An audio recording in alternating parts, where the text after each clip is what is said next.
Hello everybody, Razorblade Mango here. I'm actually going to be doing something different for Tom Clancy's The Division.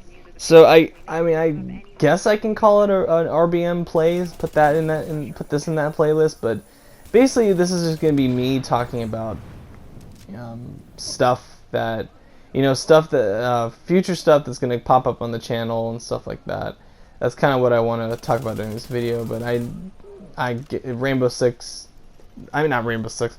The Division came out today. I played about 7 hours of it. I rented it from Redbox on the PS4, and I think it's decent. It's okay. It's fine.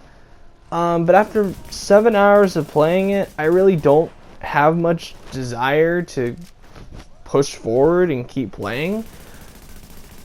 Because to me, it's very repetitive. A lot of it is just, shoot dudes behind cover, occasionally interact with objects, and then shoot up like a bullet sponge boss. Ugh, damn it. Damn, I'm like yawning just thinking about this game.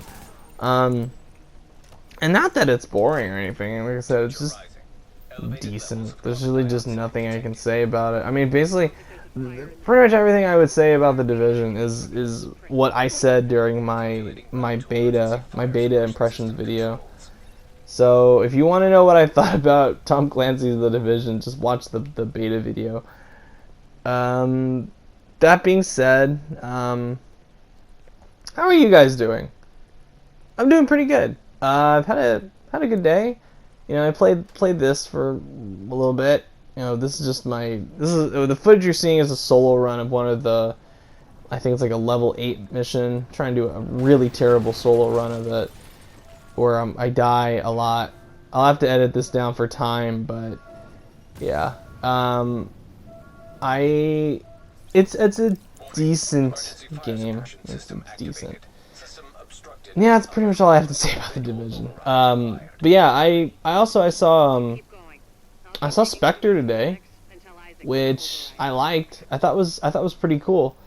I don't really understand the lukewarm reputation that it has. I thought it was a hell of a lot better than Quantum of Solace, which is what seems to be the popular comparison in terms of the Daniel Craig Bond films.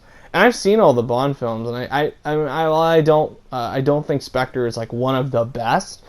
I think it's pretty good for something that's trying to mix the old school Bond versus like the new Daniel Craig stuff. I thought it did a pretty good job, pretty capable job. I don't think it's like Skyfall good, because I really like Skyfall. I think that's probably my favorite Bond film. That or The Spy Who Loved Me. One of those two. I really like both of those. But I liked it. I liked Spectre. I liked the action. Thought the opening was really good. The villain was cool. Like with Christoph Waltz, who I always really like, and Dave Bautista, who I thought was cool. He and Daniel Craig have a really kick-ass fight, and that happens like in the middle of the movie. I thought it was really brutal for just wow. But yeah, I thought Spectre was cool. If you haven't seen it yet and you liked Skyfall, I'd recommend it. I liked it. Thought it was cool. What else happened today? Oh, Alienation finally has a release date, which is cool. Because that's one of the games, that's like one of the PS4 exclusives I'm looking forward to. Not enough to include it like on the top 20 most anticipated games of 2016 list, but it's like if I had thought of it, it would have been an honorable mention, because I really like the development team. It's a House Marquee, who of course did Resogun, which was easily the best PS4 launch title out of the bunch. I really like what they do, and I'm interested to see what that other game that they're doing. I forget the name of it, but it's that one that looks like that's like a robot shooting game with like a crystallized body and stuff like that. I forget what it was called, but it looked cool. Matterfall. That's what it was called. Matterfall.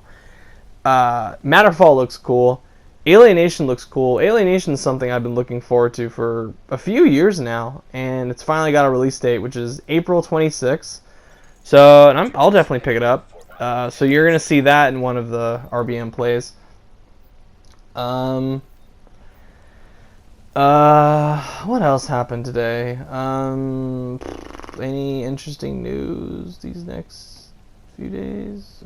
Not really. The whole.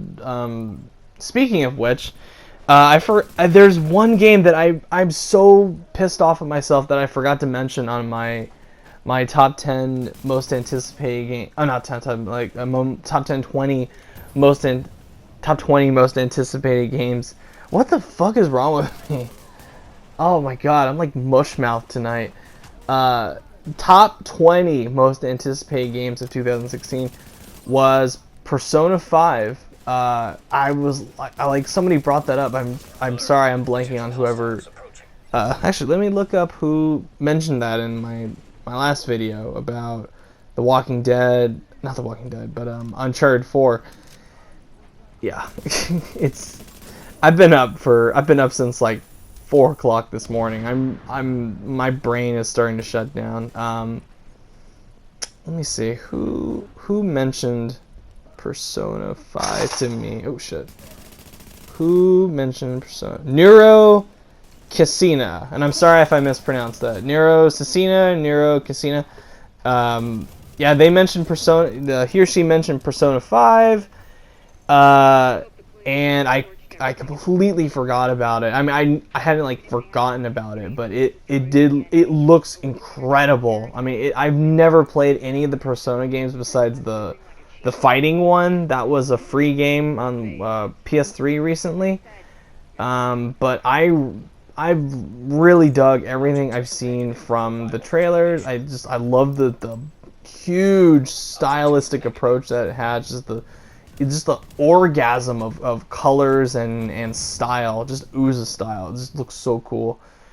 I don't really know how I'd feel about the gameplay because I've never played any of the Personas. I'd like to play one of these days. I hear 3 and 4 are excellent.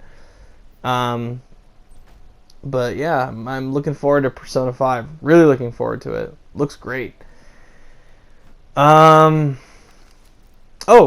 Speaking of videos, I'm finally going to put out my favorite games of 2015 list sometime in the beginning of April, hopefully.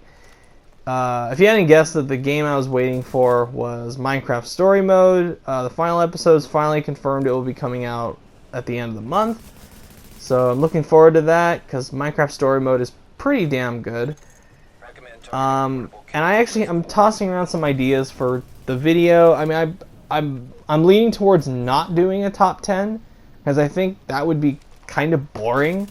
I'm more or less going to do the cream of the crop, so to speak. Like I recently wrote kind of a script for it, like a base for it, and it would be the cream of the crop what I would pick. And I'm saying some guidelines for it where anything that has like what I feel to be anti-consumer practices, like microtransactions, just like any kind of bullshit, lies and EA-isms behind it, it's going to be disqualified. So if I were to do this, you would not see Metal Gear Solid 5: The Phantom Pain on the list because that is microtransactions and fuck Konami. But that's still a great game. I think Phantom Pain kicked ass, even though it had its problems. It was still a great fucking game.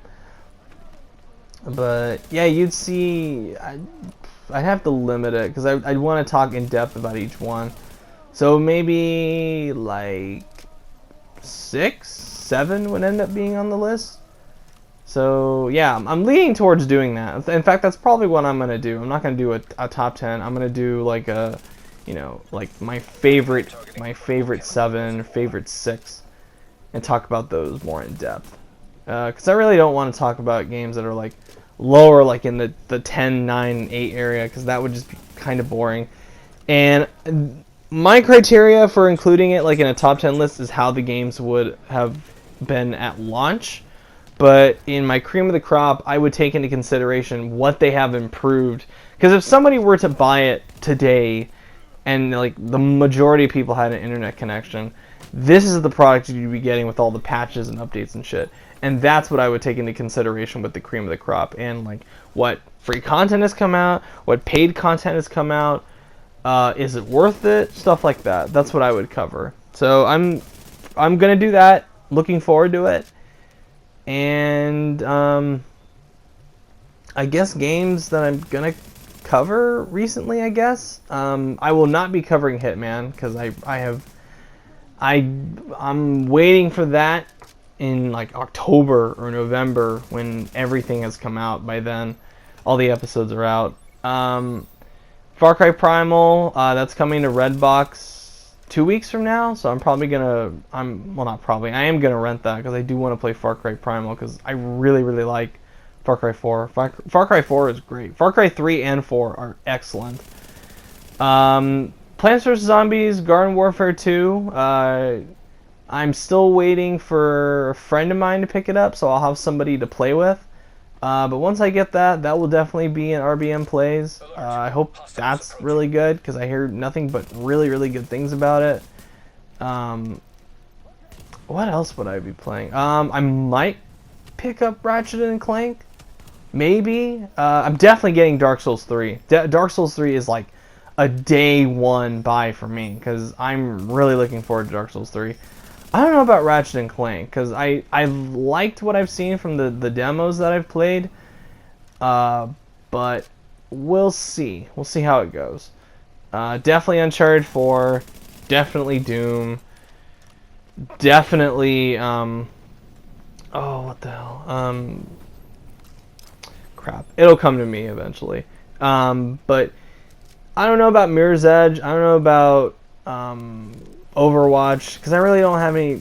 I mean, Mirror's Edge kind of, just because I like the first one. I don't love it, but I do like it. I just don't know if I'd pay like full price for Mirror's Edge Catalyst. So we'll see. So yeah, I'm gonna wrap it up with, because I've muttered for about 15 minutes now, for almost 15 minutes.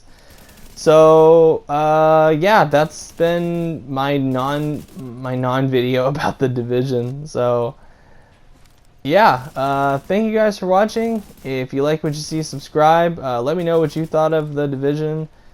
Don't buy The Division. I mean, if you wanna, it's one of those games that if you have time to kill on a boring weekend, rent it, play it, and then just be done with it. But I would not recommend buying it. Honestly, I wouldn't.